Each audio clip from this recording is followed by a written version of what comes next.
Kita lanjut aja ya. Karena hari kemarin telah belajar tentang panggilan, kemudian lagi belajar tentang misi. Jadi kita supaya bisa teringat lagi tentang misi, karena hari kemarin Pendeta Pangnamo sudah memaparkan tentang misi. Jadi kita lagi simplisasikan tentang itu ya. Jadi coaching untuk mengubahkan diri yang bagian yang kedua, self coaching. Jadi kita ini bab 3 ya, tentang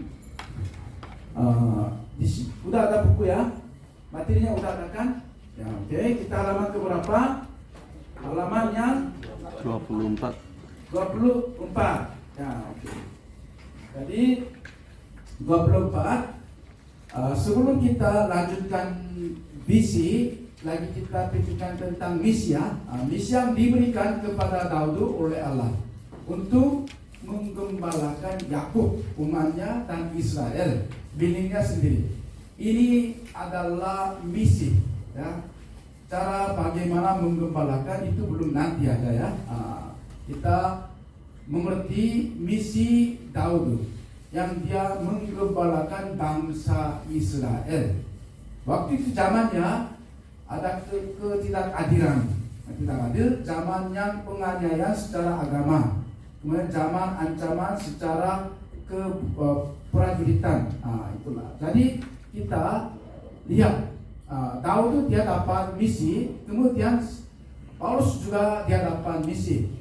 Dia misinya pemberitaan Injil. Ya. Dari Paulus dia katakan hamba Kristus yang dipanggil menjadi rasul dan dikuduskan untuk apa? Untuk memberitakan Injil Allah. Itulah panggilan Paulus. Memberitakan Injil khususnya bagian orang asing menurut zaman dulu ya, bukan orang Yahudi, untuk orang Yunani dan sekitarnya. Jadi dia sampai menyerahkan nyawanya. Dia untuk menunaikan misi itu dia siap menyerahkan nyawanya. Jadi kita kalau lihat Kisah Para Rasul pasal 20 ayat 24, tetapi aku tidak menghiraukan nyawaku sedikitpun, tidak memperhatikan nyawanya sendiri sampai mewujudkan misi. Itu yang penting. Asal saja aku dapat mencapai garis akhir dan menyelesaikan pelayanan yang ditugaskan oleh Tuhan Yesus Kristus kepadaku. Jadi dia mengerti, dia dapat tugas yang mulia. Itu adalah misi Paulus untuk memberi kesaksian tentang Injil kasih karunia Allah. Itulah misi Paulus. Jadi kita harus pikirkan tentang misi pribadi sebagai hamba Tuhan atau sebagai pelayan, mungkin juga bisa sebagai jemaat, sebagai suami, sebagai istri. Itu semuanya juga adalah misi. Bisa juga kita pikirkan tentang saya sebagai suami saja atau ibu rumah tangga, apakah saya dapat misi dari Tuhan? Kita boleh pikirkan secara pribadi juga. Kalau kita lihat satu orang, contoh itu ada satu orang yang sangat terkenal, Martin Luther King, pendeta itu. Pada zaman 1968 dia mati syahid waktu itu, karena dia punya misinya yang jelas. Kemudian juga dengan misi itu dia khotbah tentang visi. Kalau kita lihat di sini Martin Luther King ya, dia punya misinya apa? Mengesahkan hak asasi orang hitam. Zaman dulu orang hitam mereka tidak punya hak asasi ya, cuma kerja sebagai budak, itu aja zaman dulu. Jadi dia sebagai orang hitam juga dia punya misi, panggilannya gitu. Jadi dia dengan misi, kita harus mengerti misi. Sesuai dengan misi ada visi, sesuai dengan misi-visi ada core value, kemudian sesuai dengan misi core value, nanti ada tujuan kehidupan dan strategi pelaksanaan. Nanti kita akan susun gitu ya. Nanti pakai kertas nanti sendiri praktek di sini ya. Tadi kita bisa lihat visi impian, atau mimpi itu dari pendeta Martin Luther King itu duduk bersama orang hitam dengan orang putih. Dulu kalau di satu bis semua orang putih, di situ orang hitam naik bis itu, waktu itu semua orang putih turun, tidak mau bersama dengan orang hitam. Zamannya dulu gitu. Jadi dia lihat itu tidak adil, jadi dia punya dengan impian, karena dia menurut dia sendiri misi artinya orang yang belum tahu tentang mati untuk apa. Kita hidup, tapi kita kerja sampai serahkan nyawanya. Kalau kita tidak punya mimpi, apa artinya? Orang itu adalah orang yang hidup dengan tidak benar. Berarti menurut Martin Luther King, semua orang harus punya misi, harus tahu mengapa berada di dunia ini, mengapa hidup di dunia ini. Itu yang kita harus tahu. Jadi dia khotbah kepada banyak orang, dan kita coba dengar sebentar aja ya.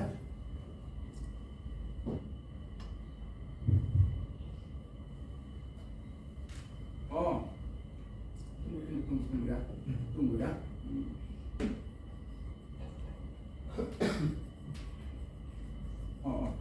Suaranya coba sekali lagi.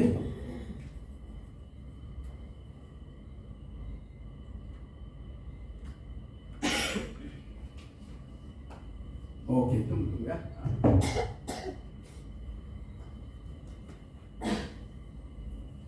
Suaranya harus begini.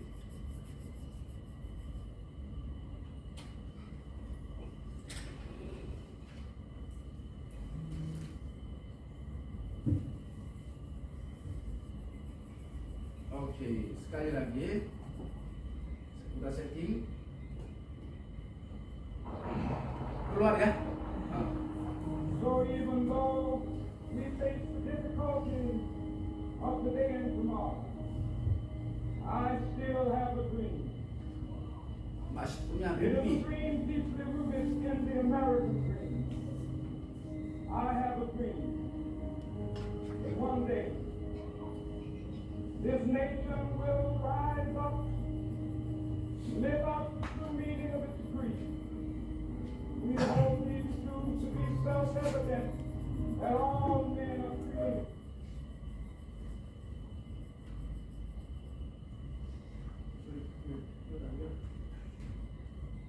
Oh ya, jadi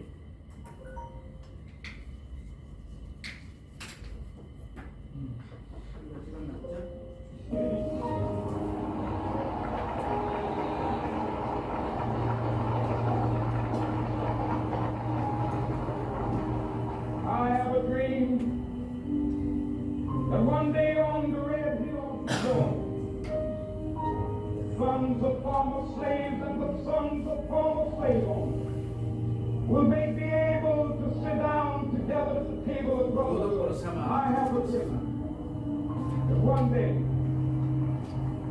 even the state of Nanti suatu hari Mississippi, a duduk state bersama. sweltering with the heat of injustice, sweltering with the heat of oppression, be transformed into an oasis of freedom and justice. I have a dream that my four little children will one day live in a nation where they will not be judged by the color of their skin, but by the content of their character. I have a dream today. Apakah kita punya mimpi?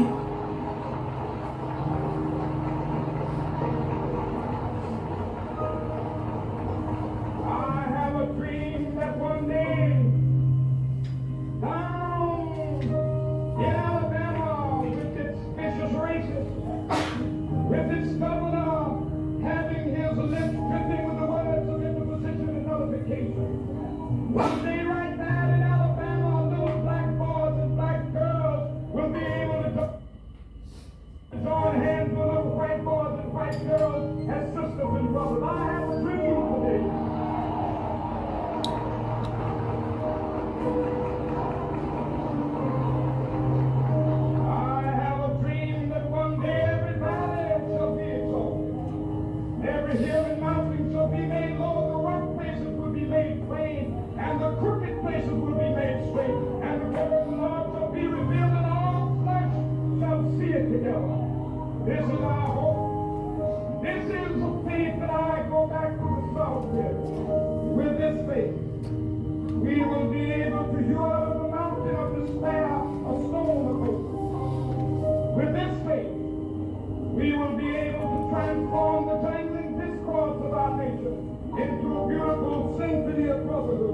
With this faith, we will be able to work together, to pray together, to struggle together, to go to jail together, to stand up for freedom together, knowing that we will be free one day. Free at last, free at last. Thank God Almighty, we are free at last.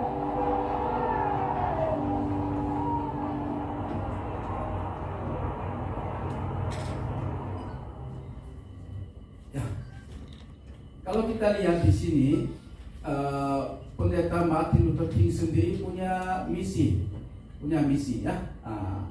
Dengan misi dia juga punya visi. Seperti itu, kita juga kalau punya misi, sesuai dengan misi, kita bisa pikirkan tentang visi. Visinya tidak bisa dilaksanakan sekarang, ya, tapi hasil buah atau kita gambar masa depan kita nanti 10 tahun, 20 tahun atau 30 tahun akan datang, apa yang harus diwujudkan, ya, bentuk apa, seperti itu. Jadi hari kemarin telah belajar tentang misi, tetapi hari ini akan lanjut belajar tentang visi. Sekarang lanjut ya. Tadi kita bagian yang kedua, visi dan core value. Kita akan belajar core value itu nilai utama atau nilai inti dalam kehidupan kita. Kalau dibandingkan satu pohon, misi kita menanam pohon, mungkin bibit mungkin nangka atau bibit apel atau bibit anggur ya. Kita mungkin bisa pikirkan seperti itu. Bibit manggis juga boleh, bibit durian boleh lah juga. Jadi kita bisa nanam bibit itu, pohonnya satu batang pohon itu adalah misi. Ya, kita nanam satu pohon karena ada tujuannya sendiri. Ini misalnya ini juga mungkin seperti apel. Kita nanam pohon apel, baru tanam. Jadi kita menunggu sampai berbuah.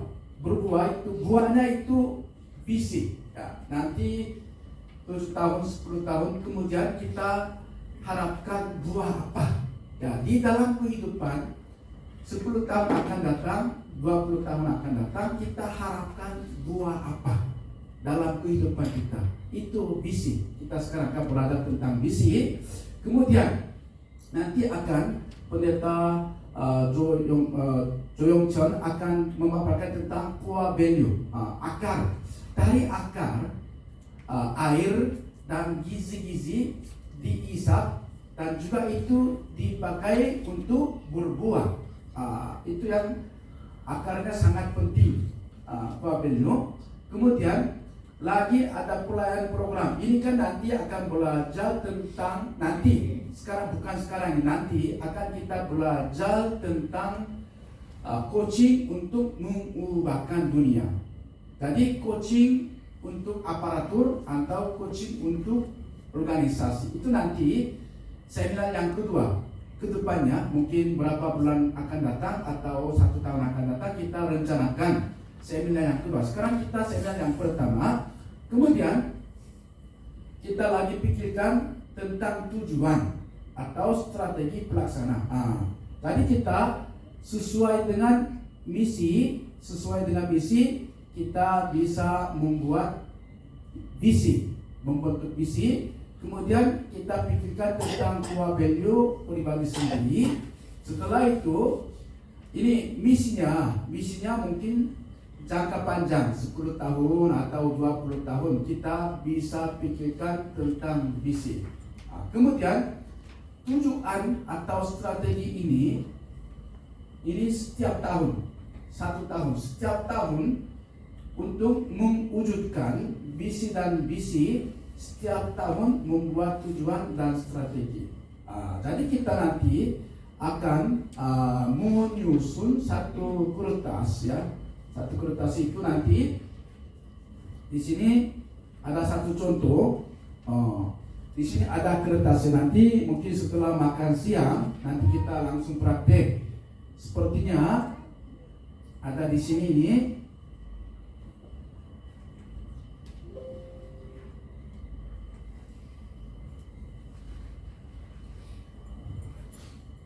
Nanti dengan di kertas nanti tulis visi pribadi, core value, tujuan. Kalau ada 4 tujuan, ya tujuan dan strategi pelaksanaan seperti gini.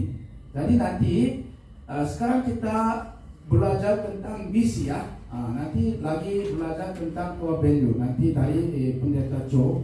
Jadi kita seterusnya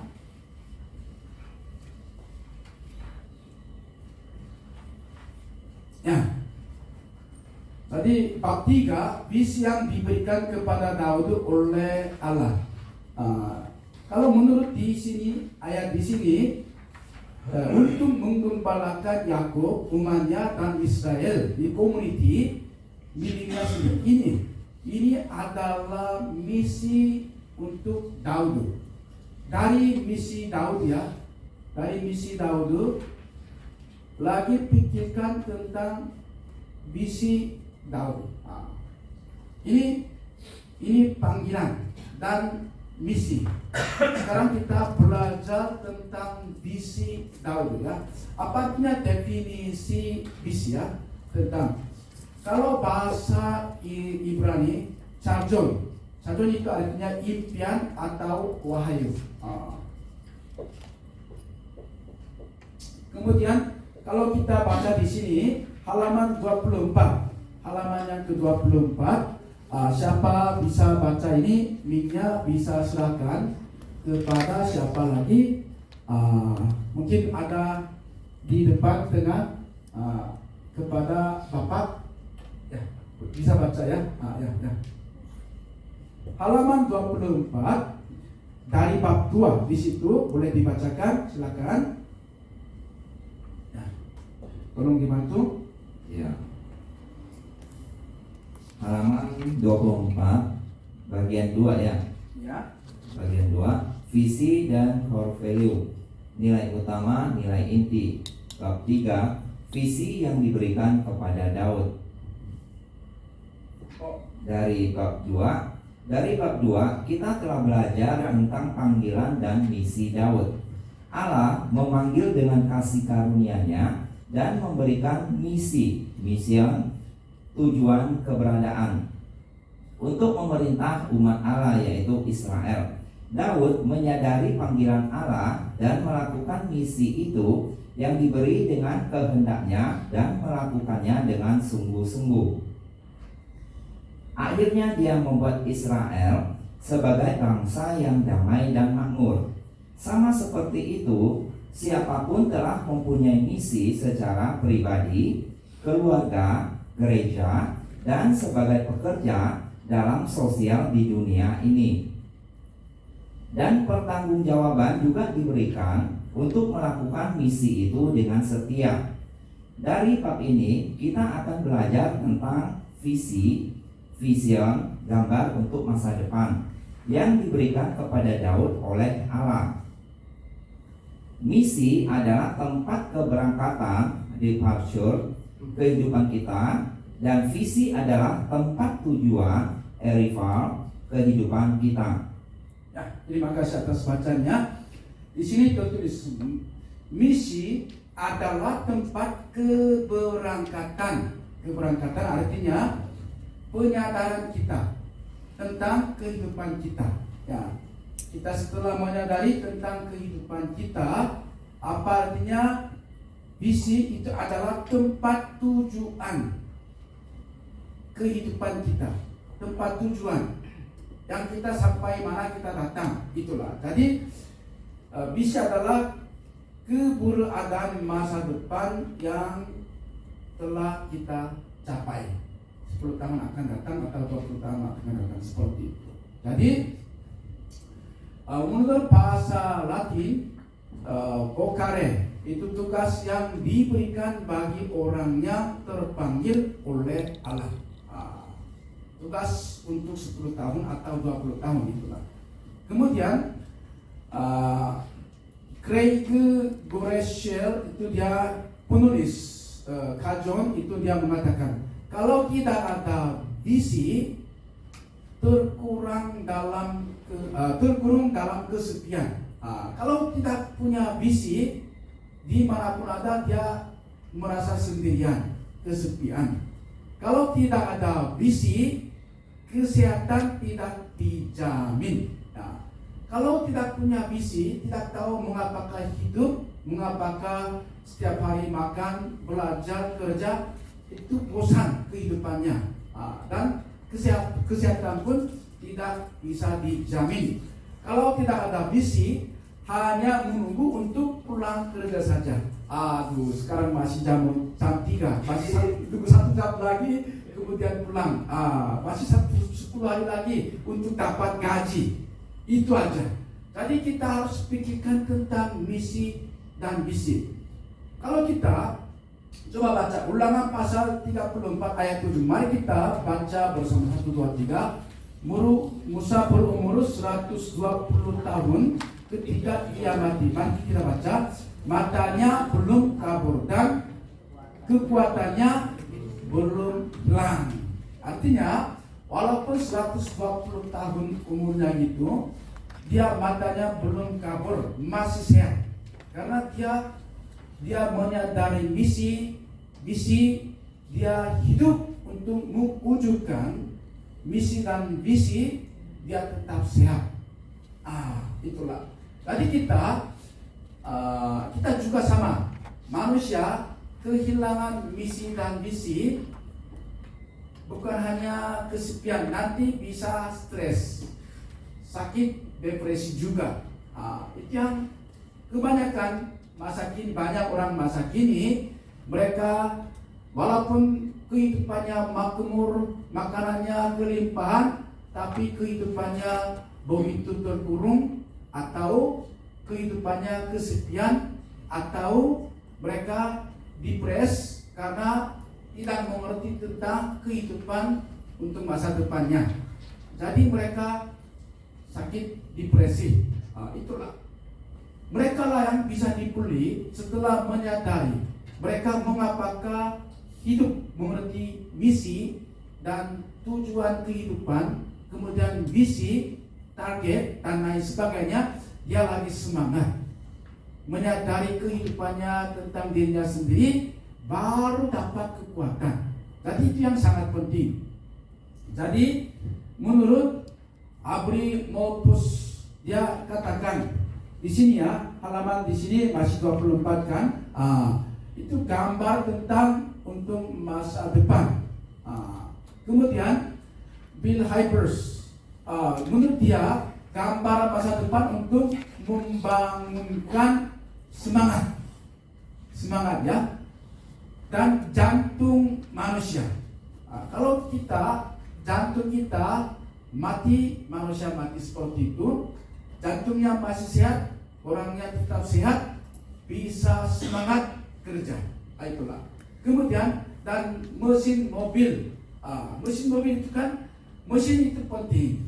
Kalau mobil walaupun udah 10 tahun, 20 tahun, udah tua pun, mesinnya masih bagus, mobilnya masih bisa berjalan. Tabrak atau luka atau mungkin dimanapun bumpernya rusak dan lain sebagainya. Tapi kalau mesinnya kuat, boleh ganti ban aja ya, masih bisa berjalan. Seperti itulah. Jadi kita harus mengerti tentang jantung manusia dan mesin mobil. Seperti itu, visinya begitu sangat penting. Kemudian Brian Tracy, menurut orang itu, gambar pada masa kemakmuran perusahaan atau organisasi. Artinya setelah mulai perusahaan atau organisasi, masa depannya setelah normal perjalanannya, itu waktu kemakmuran bentuknya cara bagaimana. Itu dengan visi mereka membuka perusahaan atau menjalankan perusahaan seperti itu. Kemudian menurut Reverend Kim Kyung-do, yang gembala sidang di Dallas Mountain Korea itu church itu, hal yang tidak sayang, artinya tidak masalah. Walaupun serahkan nyawaku tidak masalah. Walaupun tidak masalah untuk mewujudkan visi itu. saudara-saudara yang dikasih Tuhan, apakah kita punya misi dan visi untuk tidak menghiraukan nyawa kita? Apakah ada? Itu yang sangat penting. Kemudian satu teman itu gambar masa depan yang cantik dan dilaksanakan. Kalau kita buat visi yang cocok dengan pribadi, itu cantik. Coba kita baca kesimpulan halaman yang ke-25. Halaman yang ke-25, di situ ada kesimpulan. Di situ yang bawah itu kesimpulan boleh dibaca oleh ibu. Ibu tadi itu sebelahnya, oke. Kesimpulan 1, kalau menyimpulkan hal-hal tersebut, visi adalah yang cantik, ada tantangan, dapat dilaksanakan, akan diwujudkan, dan gambar masa depan diberikan oleh Allah. Hal cantik berarti dadakan, dadanya berdebar-debar waktu memikirkan tentang gambaran yang diberi oleh Allah. Semangat berperang karena ada nilai yang pergumulan sekarang tidak mungkin, tetapi dapat dilaksanakan dengan karya Roh Kudus dan bukan buatan sendiri, tetapi gambar yang diberikan oleh firman Allah dan pasti diwujudkan. Amin. Ya, tadi kita bisa mengerti tentang visi itu harus cantik, ya. Wah, masa depanku itu cantik. Saya lakukan seperti apa? Dapat hasil apa? Itu cantik. Kemudian walaupun ada tantangan, kesulitan di tangan, harus dilaksanakan. Kemudian dapat kita harapkan hasilnya, dapat dilaksanakan. Dan juga gambar masa depan yang diberikan oleh Allah itu. Tadi kita telah tahu ya apa fungsi manusia dan mesin mobil. Kalau tidak ada, kita tidak bisa harapkan manusia semangat bekerja atau mesin tetap jalan, mobil tetap jalan. Dan juga kita telah baca ya, cantik ya, atraktif. Kemudian tantangan, challenge hanya dengan diam tidak dapat dilaksanakan. Hanya duduk saja tidak bisa dilaksanakan. Harus berjuang untuk bekerja. Kemudian dapat dilaksanakan, itu bisa dapat hasilnya. Kemudian gambar masa depan yang diberi oleh Allah. Tadi kita belajar dari visi yang diberi kepada Daud oleh Allah. Tadi bagaimana zaman yang dilihat oleh Daud. Karena masa zaman Daud itu begitu buruk ya, karena ketidakadilan secara politik, kemudian ketidakamanan secara pertahanan bangsa Israel, kemudian banyak orang menderita secara agama. Tadi kalau kita lihat, Daud dia dipanggil sebagai raja, ya, raja bangsa Israel, tetapi dia masih adalah pemuda. Kemudian dia sekarang lari dari hadapan Saul. Waktu itu dia sendiri pelarian sendiri pun sebenarnya keberatan. Tetapi bukan hanya sendiri lari selama 10 tahun. Ya.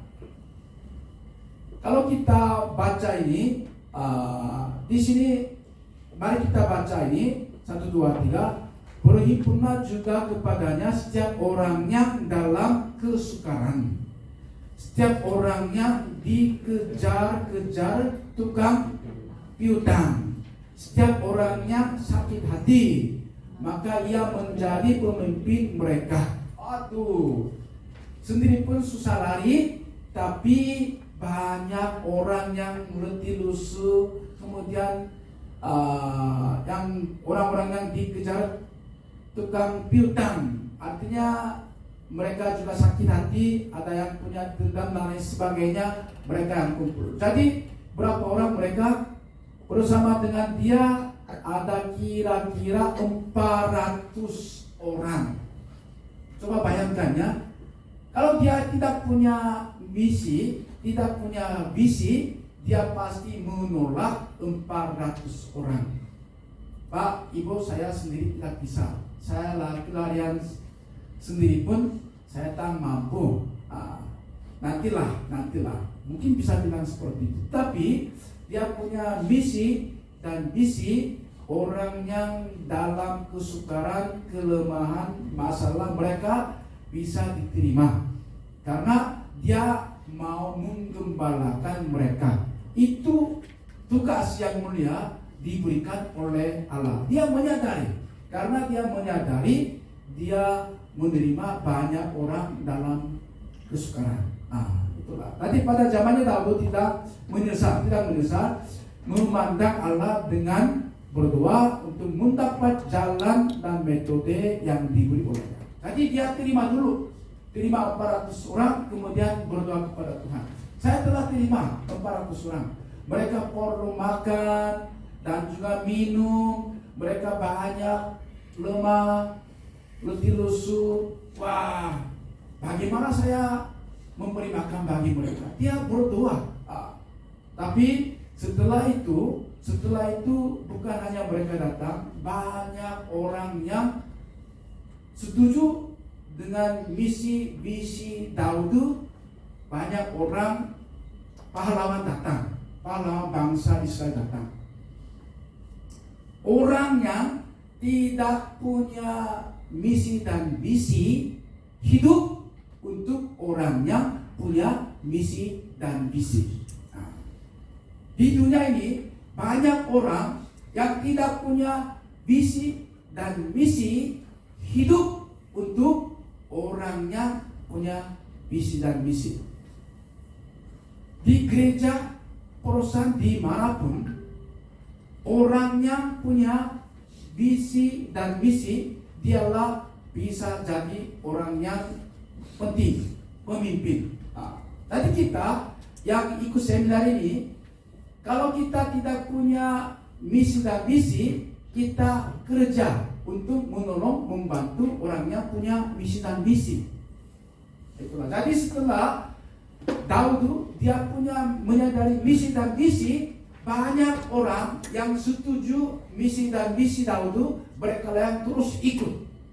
Jadi mereka dapat pasukan yang besar. Itulah. Jadi apa yang mau dikerjakan oleh Daud waktu melihat zaman seperti itu, dia, kalau kita baca di sini halaman 26. Tadi kita baca halaman 26, 1 Tawarik pasal 13 ayat 1 sampai 5 ya. Mari kita baca bersama 1, 2, 3. Daud berdiri dengan memimpin pasukan itu dan pasukan 100 dengan semua pemuka. Berkatalah Daud kepada seluruh jemaat Israel, jika kamu anggap baik dan jika diperkenankan Tuhan Allah kita, baiklah kita menyuruh orang kepada saudara-saudara kita yang masih tinggal di daerah-daerah orang Israel. Dan di samping itu kepada para imam dan orang-orang Lewi yang ada di kota-kota yang dikelilingi karena penggembalaan mereka, supaya mereka berkumpul kepada kita. Dan baiklah kita mengindahkan tabut Allah kita ke tempat kita, sebab pada zaman Saul kita tidak mengindahkannya. Maka seluruh jemaat itu berkata bahwa mereka akan berbuat demikian, sebab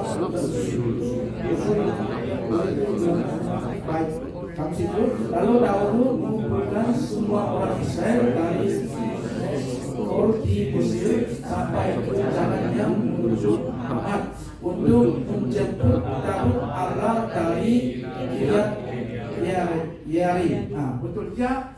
Yang pertama, dia bermimpi, ya, impiannya dia mau membangun bangsa Israel yang berpusat kepada Allah, berpusat kepada Tuhan. Itu yang visi yang pertama. Jadi dia mau membawa tabut perjanjian dulu. Karena tabut perjanjian itu diambil oleh orang Filistin. Nanti dibawa dekat ke bangsa Israel, tapi belum sempat dibawa Yerusalem. itu kota Daud. Jadi dia membangun bangsa Israel. Yang pertama-tama dia mau melaksanakan firman Allah itu diutamakan di kota Yerusalem. Jadi itu harus dilaksanakan. Tabut Allah itu harus dibawa di tengah-tengah bangsa Israel. Jadi supaya dia bisa membangun bangsa yang kepunyaan Allah, bangsa yang berpusat kepada Allah. Itulah visi yang pertama. Setelah itu dia bikin pondok Daud yang sederhana. Di situ dia mengadakan ibadah. Dulu di padang gurun, di kemah suci, mereka menyembah di situ. Ada ruang kudus, ruang maha kudus di situ. Imam-imam mereka melayani di situ. Tapi zamannya berubah. Di kota Yerusalem, dia dirikan kemah yang sederhana. Di situ di tengahnya ada tabut Allah. Kemudian banyak kelompok mereka siapkan nyanyian pujian. Setiap hari imam-imam mereka dari pagi sore mereka beribadah di situ, dan juga ada tim kor untuk memuji Tuhan. Jadi dia walaupun belum ada bait Allah, hatinya ada di situ. Supaya bangsa Israel mengerti di kota Yerusalem, mereka seharusnya tahu ini kepunyaan Allah. Bangsa ini kepunyaan Allah. Aku ini umat Allah. Ini kepunyaan Allah. Supaya mereka menyadari bangsa yang kepunyaan Allah dengan kebanggaannya, karena mereka terpilih sebagai umat Allah. Itu yang visi yang pertama. Kemudian mungkin lagi yang kedua, mencari visi yang diberi kepada Daud. Yang visi yang kedua itu halaman yang ke-27. Itu apa? Kalau kita lihat di situ, yang pertama kita telah lihat bangsa yang berpusat kepada Allah. Yang visi yang kedua itu adalah bangsa yang kuat pertahanan dan makmur. Walaupun mereka setiap hari menyembah kepada Tuhan, kalau mereka tidak kuat, pasti ada Filistin sekitarnya, banyak suku bangsa yang cari kesempatan untuk menyerang bangsa Israel. Itulah masalahnya. Kalau kita secara fisik kita tidak kuat, satu keluarga bisa hancur. Atau secara jasmani, keuangan itu stabil. Kalau tidak begitu, iman kita pun kadang-kadang ada masalah gitu. Jadi kemungkinan Daud melihat banyak bangsa yang ada sekitarnya, yaitu Filistin, Moab, Aram, Amon, Edom, dan lain sebagainya. Jadi dia bisa pikirkan tentang visi yang kedua, ya, bangsa yang kuat, pertahanan dan makmur. Itulah. Jadi mencari visi diberikan kepada Daud, ya. Tadi kita telah tahu. Kemudian kalau lihat dia cara bagaimana mewujudkan visi yang kedua. Kalau kita lihat halaman 27, di situ ada ayat, ya, ada ayat. Itu Samuel pasal 23 ayat 8 sampai 12. Mari kita baca bersama 1, 2, 3. Inilah nama para pahlawan yang dimiliki Daud, Isabel, orang Hakmoni, kepala Libya, dan ayat tumbangnya melawan 800 orang yang tertikam mati dalam satu pertempuran.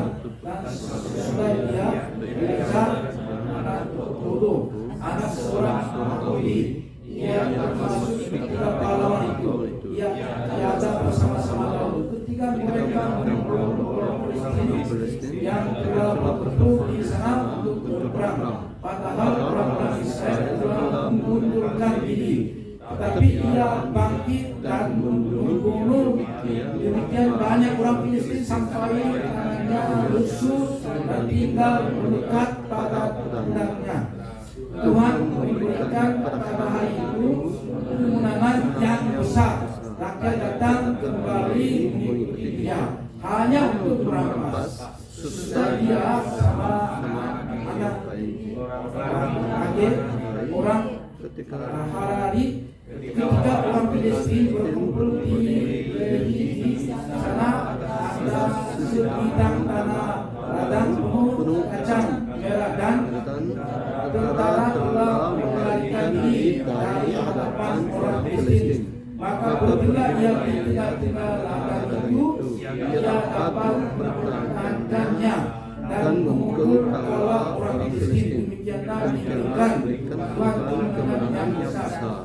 Jadi kalau kita lihat Isabel itu dia bisa melawan 800 orang dengan mengayunkan tombangnya. Apalagi Elazar ya membunuh demikian banyak orang Filistin, dapat kemenangan yang sangat besar. Apalagi kalau kita lihat Abisai juga bisa mengayunkan tombangnya melawan 300 orang yang mati. Kemudian Benaya dia masuk sebuah gua, kemudian lubang itu dia membunuh seekor singa. Begitu banyak pahlawan bangsa Israel. Jadi berapa orang? Semuanya 37 orang pahlawan. Dia sebenarnya waktu pertama dia sendiri sebagai raja yang ditabiskan. Tidak ada orang yang pahlawan. Banyak orang yang datang, mereka yang lemah, letih lesu, kesukaran, 400-an orang. Tapi nanti banyak orang yang setuju mau bangun bangsa Israel yang kuat. Mereka satu demi satu orang datang, bergabung terus. Akhirnya mereka jadi pasukan yang sangat besar. Dan pemimpin harus punya impian yang benar dan besar. Itu yang penting. Kemudian apa yang harus dilakukan oleh Daud untuk mengalahkan bangsa-bangsa sekitarnya pada zamannya? Bukan hanya pahlawan, 37 pahlawan itu cukup menolong Daud, tetapi harus ada pasukan itu yang sangat besar. Kalau kita baca lagi 2 Samuel pasal 23 ya. Mungkin baca ini aja. 2 Samuel pasal 24 ayat 9 dan 4 dan 7. 1 2 3 tayangan ini ya, 1 2 3. Namun kita raja itu terpaksa diikuti oleh Yoab dan oleh para panglima tentara. Maka pergilah Yoab dan panglima tentara itu atas perintah raja untuk mengadakan pendaftaran di antara bangsa Israel. Akhirnya lalu Yoab memberitahukan kepada raja hasil pendaftaran raja itu. Hasilnya orang Israel ada 800.000 orangnya yang dapat memegang pedang. Orang Yahudi ada berapa orang? Ada 500.000 orang.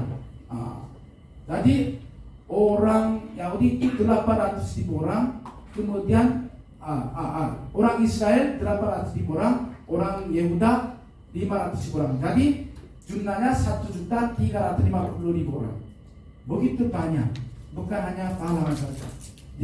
Setelah itu bangsa Israel kuat. Jadi mereka bisa dapat kembalikan semua tanah yang dijanjikan pada masa Yosua. Jadi 800.000 orang dan 500.000 orang. Oke, kemudian kita halaman keberapa? Halaman yang ke-29. Halaman yang ke-29.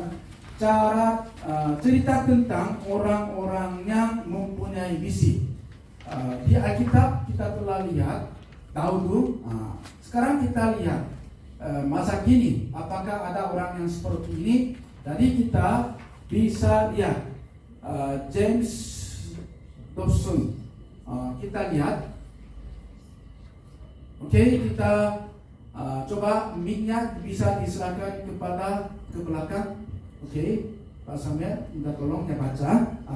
Nomor 1, halaman 29. Oke.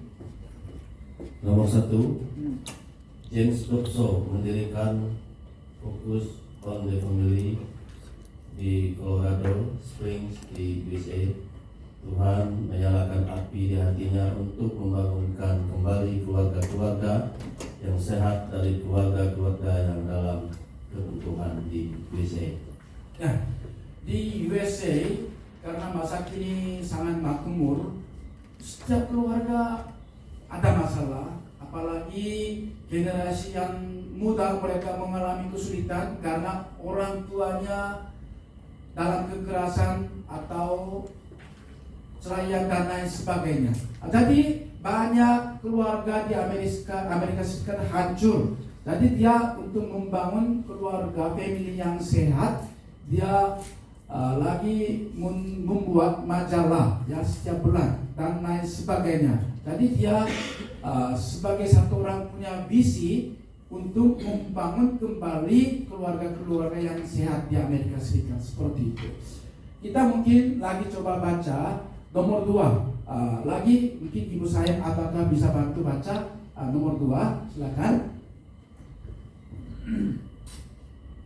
William Wilberforce di England yang memakai abolition of slavery, penghapusan aturan budak sebagai kata kunci keyword kehidupan yang membuat debaran jantungnya bergumul untuk menghapuskan aturan budak.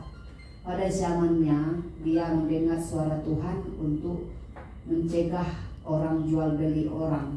Kemudian dia menyadari harus menjadi anggota Dewan Perwakilan Rakyat Nasional. Akhirnya dia menjadi anggota DPR Nasional berumur 25 tahun dan membentuk komunitas yang kerjasama untuk bersama melaksanakan kegiatan itu. Karena kerjasama dengan mereka, akhirnya penghapusan aturan budak diloloskan di DPR Nasional. Terima kasih atas bacanya. Tadi kita telah lihat Martin Luther King ya, dia bermimpi. Menurut zaman Martin Luther King, banyak orang pikir itu tidak bisa ya. Bagaimana orang hitam dia punya hak asasinya sendiri untuk duduk bersama dengan orang putih. Tetapi setelah 65 tahun kemudian, masa kini di Amerika Serikat banyak orang hitam pun bisa kerjasama. Ada banyak orang pemimpin, apalagi ada presiden dari orang hitam itu. Jadi walaupun sekarang sulit, kalau kita bermimpi masa depan dapat diwujudkan. Waktu William Wilberforce, waktu itu biasanya di Afrika banyak orang hitam dibawa sebagai budak. Ada jual beli orang hitam. Karena itu waktu itu banyak orang pikir, banyak orang Kristen kira jual beli orang hitam itu tidak masalah zaman itu. Tapi menurut dia William Wilberforce itu tidak Alkitab, tidak benar menurut ciptaan Allah. Jadi dia akhirnya bergumul. Zaman yang dia memikir itu belum bisa laksanakan, tapi lama kemudian dapat dilaksanakan. Visi itu sekarang tak bisa, tapi 10 tahun atau 20 tahun akan datang itu bisa diwujudkan. Kemudian Dear Moody, saya simpulkan aja ya karena waktunya. Karena itu pada akhir abad 19 dia hanya bersekolah kelas 5 SD. Kita semua kebanyakan udah tamat SMA, ada yang kuliah dan S2, S3, betul. Tapi dia Moody cuma kelas 5 SD. Dia selesaikan dengan pemberitaan Injil. Dia diselamatkan karena dia terima Injil, kemudian dia memberitakan Injil oleh itu pemberitaan oleh itu Kimberly, tukang sol sepatu. Tukang sol sepatu dia kerjakan dengan sederhana, tapi dia sebagai guru sekolah minggu dia mengajar Moody. Akhirnya Moody terima Injil, dia diselamatkan. Akhirnya dia menjadi orang yang begitu penting dalam sejarah Amerika Serikat.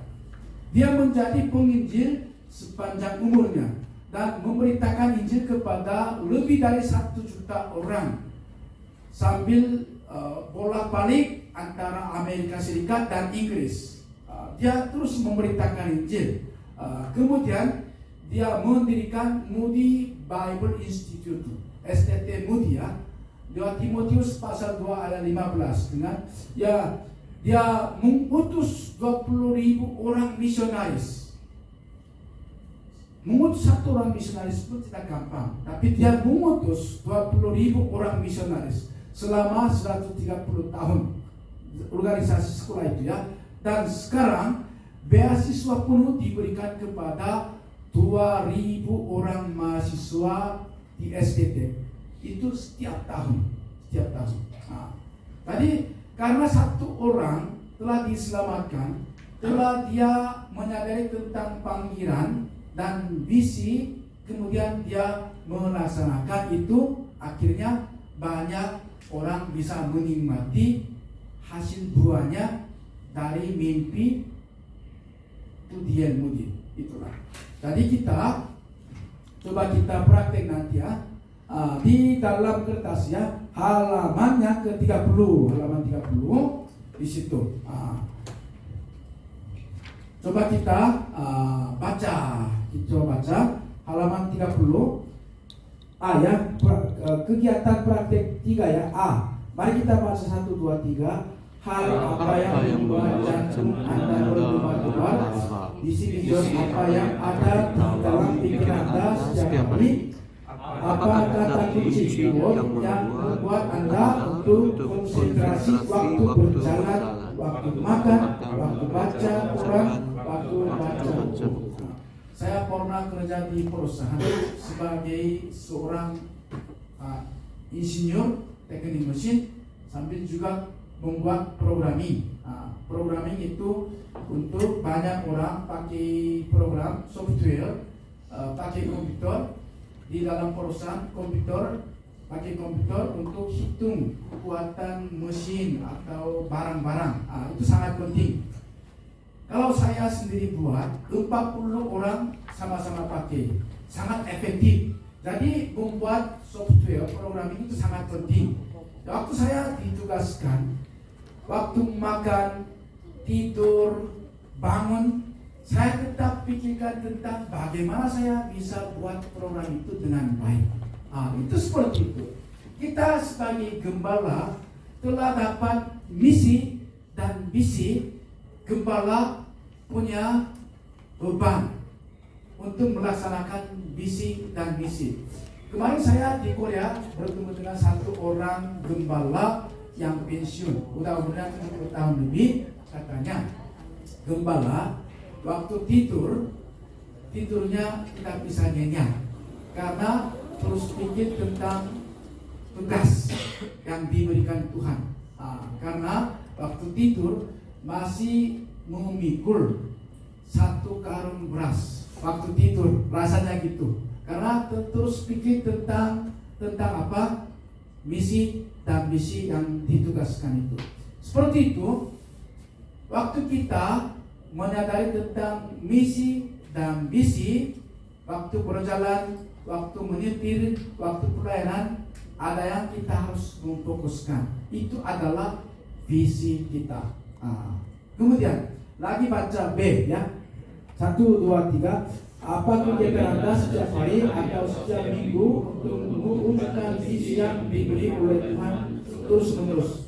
Apa kegiatan atau kegiatan apa yang Anda mau dilakukan? Contoh belajar bahasa Inggris atau baca buku tentang hubungan internasional atau interview pahlawan yang berhasil dalam bidang hubungan internasional supaya visi yang mau menjadi pejabat kedutaan diwujudkan untuk membela kedaulatan nasional dan damai sejahtera dunia masa depan. Seperti itu, kita bisa pikirkan tentang visi. Coba tadi kita dengan pennya, pensil atau pen, di situ tulis, ya. Kemarin kita pikirkan tentang misi. mengapa saya hidup di sini di dunia ini, mengapa saya berada. Setelah itu sesuai dengan misi itu, saya mau pikirkan tentang visi 10 tahun akan datang, 20 tahun akan datang. Saya mendapat hasilnya apa? Cara seperti itu. Coba kita pikirkan. Mungkin saya kasih 3 menit. 3 menit cukup atau kurang cukup?